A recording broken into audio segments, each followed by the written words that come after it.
losing a loved one is just incredibly tough. And right in the middle of all that grief, you're suddenly faced with all these practical things, especially their home. So, in this explainer, we're going to walk you through the probate process right here in Nova Scotia and cover the steps to selling an estate home. The goal is to make a really complex topic feel clear and, a lot more manageable. So you're in this really challenging spot, probably looking at what feels like a mountain of paperwork and just a lot of uncertainty. The big question on your mind is probably what happens to their house. It's a huge asset, and for many, it's packed with memories. Let's walk through this whole process together, step by step.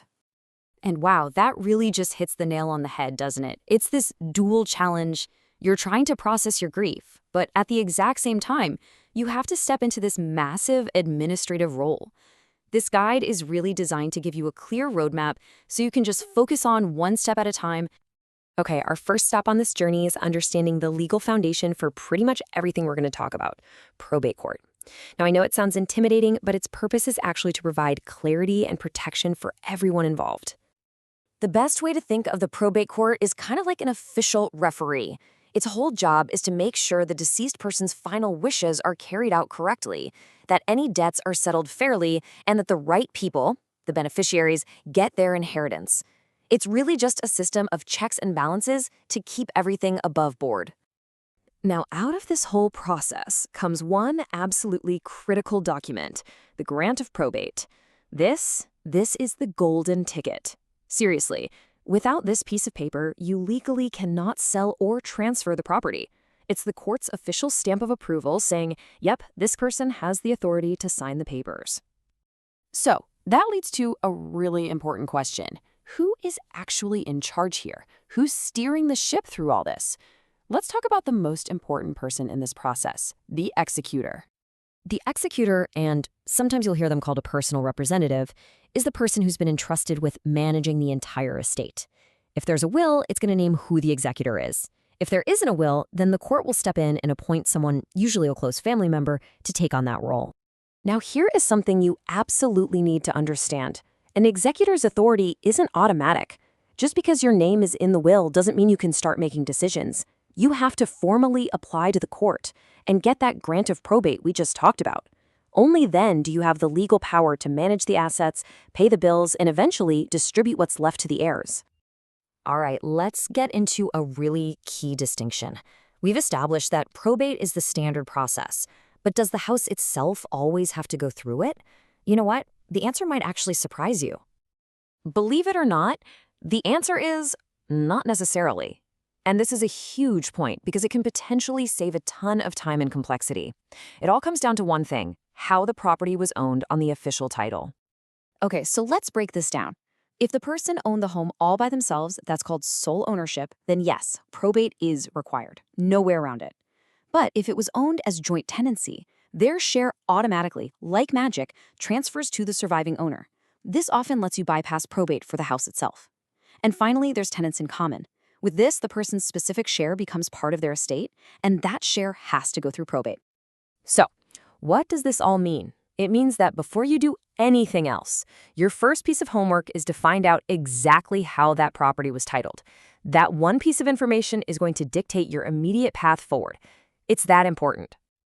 All right, so let's say you've done your homework, and yep, probate is required.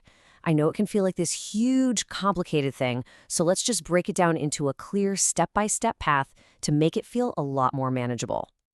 It all starts with finding the will and making sure you know who the executor is. From there, honestly, getting legal advice is absolutely crucial. Your lawyer's going to help you gather up all the documents you need, things like the death certificate, a list of all the assets, and apply to the court. Once the court reviews everything and issues that grant, the executor can finally officially manage the sale, pay off any estate debts, and give the rest of the money to the beneficiaries.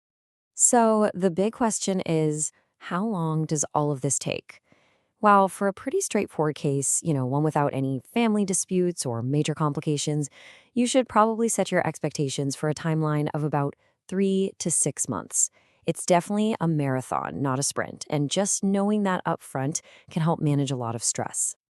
Okay, we've covered all the legal groundwork. Now let's get to the practical part I know many of you are really focused on, actually selling the home. This is probably one of the most common questions executors have. Do you have to just sit on your hands and wait for that official grant of probate to be in your possession before you can even put a for sale sign on the lawn? And the answer is a qualified yes. You can absolutely list the home, you can market it, show it, and even accept an offer while that probate application is in the works. The one key thing to remember, though, is that you cannot legally close the sale and transfer the title to the new owners until the court has officially issued that grant. So here's some practical advice, whether you're the seller or the buyer. If you're the executor, go ahead and list the home, but make sure you include a clause in a sales agreement that makes the closing conditional on receiving that grant. And if you're a buyer looking at an estate sale, just be flexible. Understand there could be delays and have your lawyer double-check that everything is legally sound before you finalize anything. The good news is you absolutely do not have to navigate this alone. In fact, you really shouldn't. Building the right team is, well, it's everything. You'll need an estate lawyer to guide you through all the legal stuff, and a realtor who has experience with estate sales.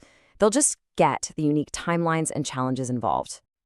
And that really brings us to the final step in this whole journey. After the property is sold, after all the debts are paid, the executor's last big job is to prepare a clear accounting of everything for the beneficiaries. Once everyone signs off and all the obligations are met, the estate can finally be closed. It really is the official end of a long process. So we've laid out the entire map, from understanding what probate is all about to actually closing the sale. The path is clear. The real question for you is, what is the single most important first step you can take right now to move forward with confidence and protect the estate? Is it finding that will? Is it confirming the property title? Taking that one concrete action is the key to protecting the legacy of your loved one.